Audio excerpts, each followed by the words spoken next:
Well, welcome back to another Wine Wednesday. I'm James. And I'm Alex.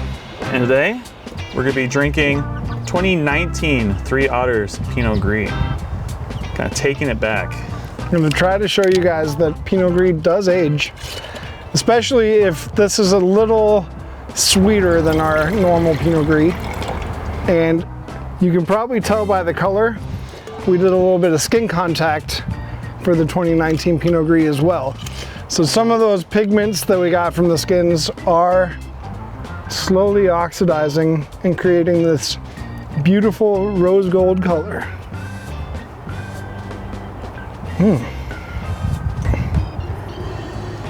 This is kind of a fun wine to visit because I feel like we've really changed our winemaking technique for Pinot Gris over the years.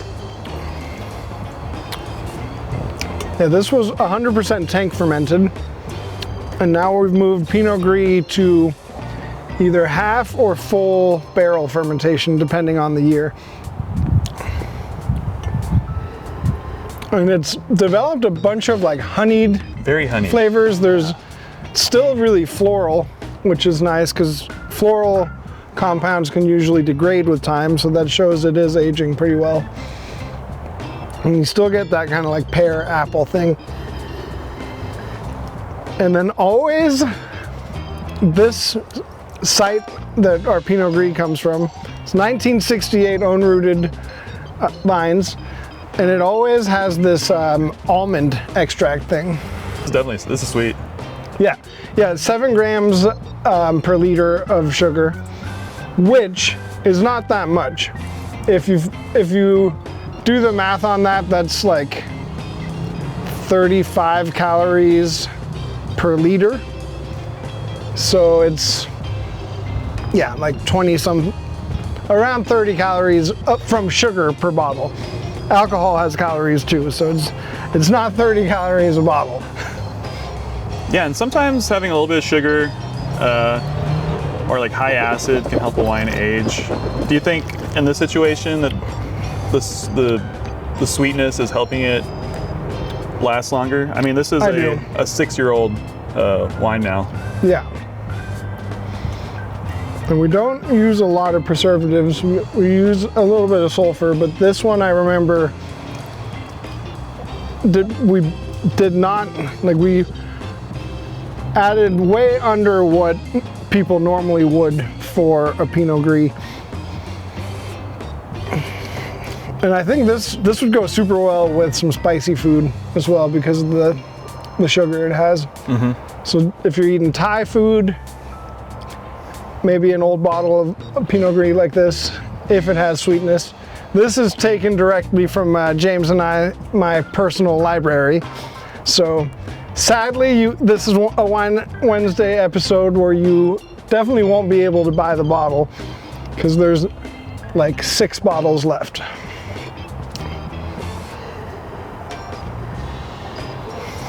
And it's changing so fast. You know what's crazy? It smells like, this isn't going in. It smells like spaghetti. Alright, so that's going in. Yeah, good for pad thai. Yeah, pair it with some noodles. Yeah. Oodles and noodles. It is very interesting. Yeah. There's some kind of grapefruit thing or pomelo going on too. Yeah, definitely on the less bitter side of citrus. It's kind of like mandarin. Yeah. This is fun. Yeah, this is fun. We're over here in Bend Mountain. Sometimes we've had to move the bins around a lot, but sometimes in the past we used to create a little spiral so you can walk up the bins and get into the center kind of spire.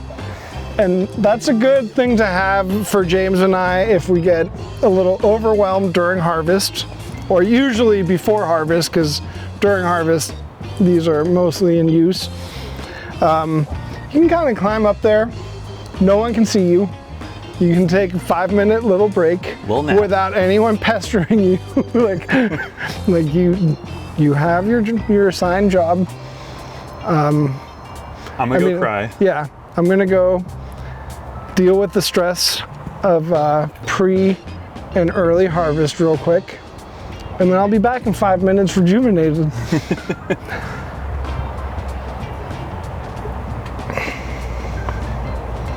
Yeah. Yeah. Yeah, we've got, these are macro 16s. These hold about a quarter ton of grapes not for fermenting in, but for picking into. These are 48s. They are a good way to ferment about 1.25 tons of grapes. And then up here are 33s. We don't like them.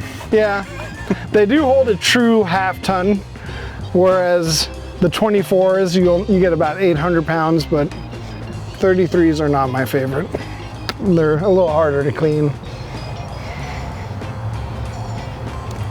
And that's Bins for you. And that's Bins. Thank you for joining us for another Wine Wednesday.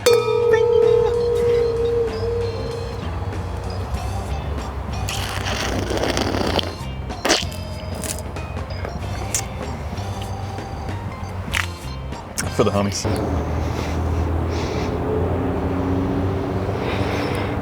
Oh, were you panning up? Pan this.